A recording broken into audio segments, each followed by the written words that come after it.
This is the HiKNiGHT GHT 26-inch fat tire electric mountain bike. The bike that let me turn steep, loose climbs into casual after work rides while still feeling fresh at the top. The real magic is how natural it feels when I am pedaling, even when the terrain tries to slow me down. I would put this bike in the rugged electric adventure category. It is for riders who want real stability on varied surfaces, a calm and predictable ride in traffic, and enough motor support to make hills and headwinds feel smaller.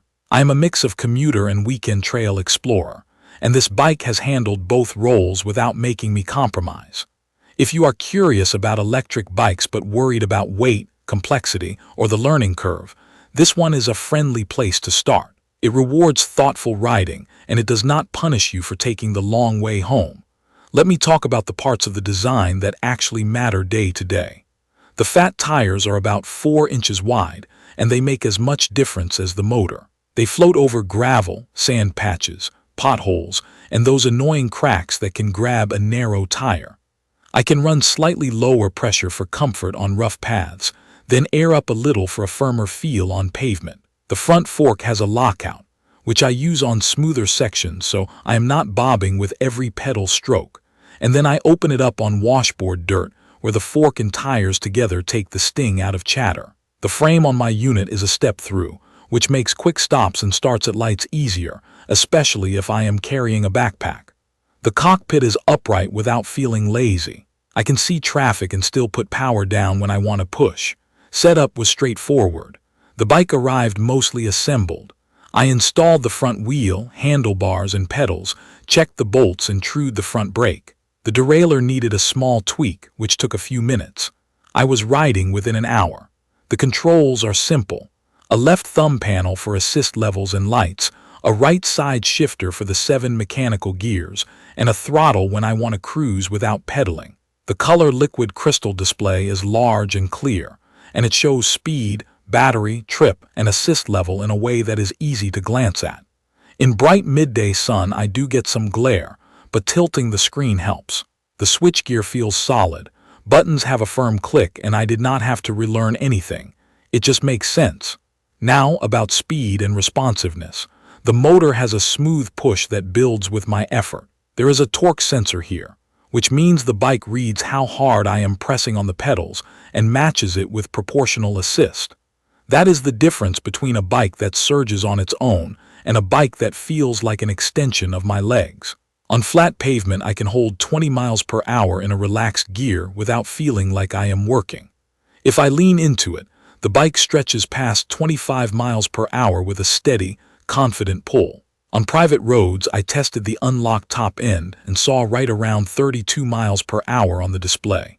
It is not a twitchy rocket. It winds up smoothly and it stays composed. Hill climbing is where I usually judge electric bikes. I have a local climb that averages around 10% with a steeper pitch near the top. In pedal assist level 3, staying in a comfortable gear, I was seated the whole time and never felt the motor giving up. The sound is a soft whir, more tire noise than anything mechanical. Thermal performance was also solid. I did back-to-back climbs without any fault codes or cutouts. Battery life is the next big question. The pack is a 52-volt, 20-amp-hour unit, and it is certified by Underwriters Laboratories. That matters to me for peace of mind. I ride in the rain, I store the bike in a garage that is not climate-controlled, and I want to know the pack has been vetted. On mixed rides with rolling hills, using pedal assist level 2 or 3 and shifting normally, I averaged around 50 miles before dipping into the last bar. With throttle only cruising around 20 miles per hour on a flat bike path, I saw a bit over 25 miles before I wanted to charge. Charging from low to full takes right around 5 hours with the included charger in my experience. I usually top up after every 2 commutes, and I do not have range anxiety. Braking is handled by dual hydraulic disc brakes, and they are the quiet, one-finger kind that make a heavy bike feel lighter. Modulation is the standout.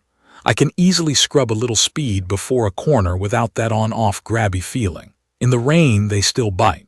I did a downhill test on a wet morning and stopped within a short, predictable distance without any squeal.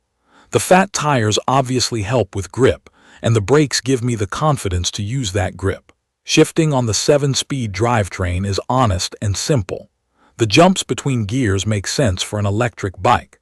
I spend most of my time in the middle cogs, using assist changes instead of hunting gears. When I do shift, the chain moves over cleanly. Under heavy load on a steep ramp, I learned to ease off the pedal pressure for a split second and then click the shifter, and that kept everything smooth. Let me paint a few real rides.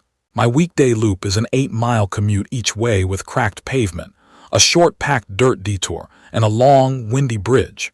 With the HiKNiGHT, I keep a steady pace without cooking my legs.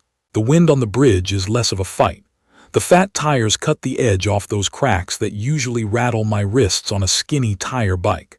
I arrive presentable, not drenched, and I am not searching for a shower. I still get my heart rate up, but I choose the effort instead of reacting to the terrain. On weekends, I take a canal path that switches between hard-packed gravel, sandy patches, and broken concrete. The bike feels planted. I can steer with body weight and the bike settles rather than twitching. The front suspension is not a high-end mountain fork, and it can feel a little pogo-like if I forget to add a click of tension. Opening it up on washboard is worth it though. Between the fork and those big tires, I can keep a line without my teeth chattering. I did bottom it out once on a sharp drop, so I would call this light trail ready, not a replacement for a true full suspension build. That is the trade-off with a versatile commuter trail bike, and I am fine with it. I also ran a grocery errand test with a pannier on a rear rack that I added using the frame mounts. The motor made the load a non-issue. The step-through frame helped me swing a leg through without kicking the bags. The kickstand holds the bike upright on level ground, though on softer gravel it can sink a bit. I would love a wider foot on the stand for that reason. One specific scenario where this bike shines is stop-and-go city riding. The torque sensor makes low speed control easy.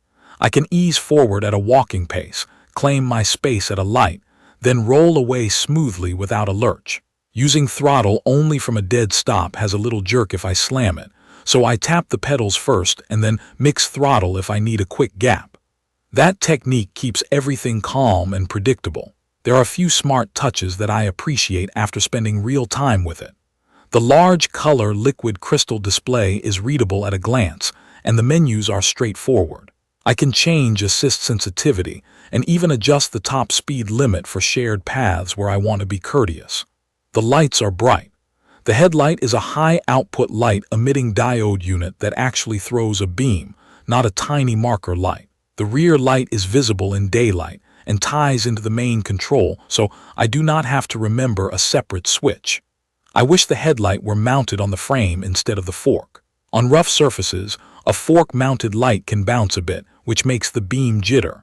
It is still usable, just something I noticed. Comfort-wise, the stock saddle is better than I expected for longer rides. I did a 20-mile loop with no padded shorts and felt fine. The handlebar sweep puts my wrists in a neutral position, and the grips have a bit of palm support. The seat post has enough range to fit my height, and I had a friend who is taller than me try it, and he found a comfortable position too. The stated rider range from around 5 feet 4 inches to 6 feet 7 inches seems realistic based on how much adjustment there is. The frame feels solid under load. I put a scale under the bike and it is not light, so carrying it upstairs is a chore. I pop the battery out to shave weight when I have to lift it. Once it is rolling, that weight translates to confidence, but it is something to keep in mind if you live in a walk-up apartment. Water has not been an issue. I rode through 2 steady showers and a short downpour. The connectors and display kept working and the brakes stayed strong. I dried the bike afterward and pulled the battery to check the compartment. No water pooled inside. The fact that the battery is certified by Underwriters Laboratories gives me the kind of reassurance I want when I am charging overnight in the garage. If you are looking for quirks beyond the ones I already mentioned, I will add that the display can wash out in direct midday sun unless I angle it down a touch. The stock pedals have average grip. I swapped them for a pair with metal pins after one wet ride where my shoe slipped.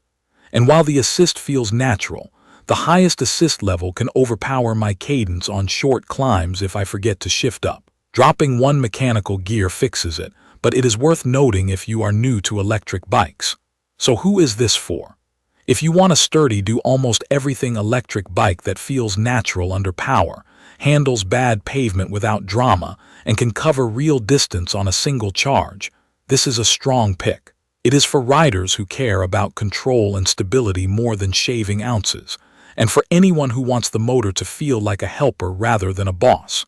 It is not a downhill mountain machine, and it is not a featherweight city bike. It sits in the sweet spot where commuting, fitness, and light trail exploring overlap. That is exactly how I ride, and that is why it has become the bike I reach for most. If you have questions I did not cover, drop them in the comments and tell me what kind of riding you plan to do. If you found this helpful, hit subscribe so you do not miss the next video. Thank you for watching.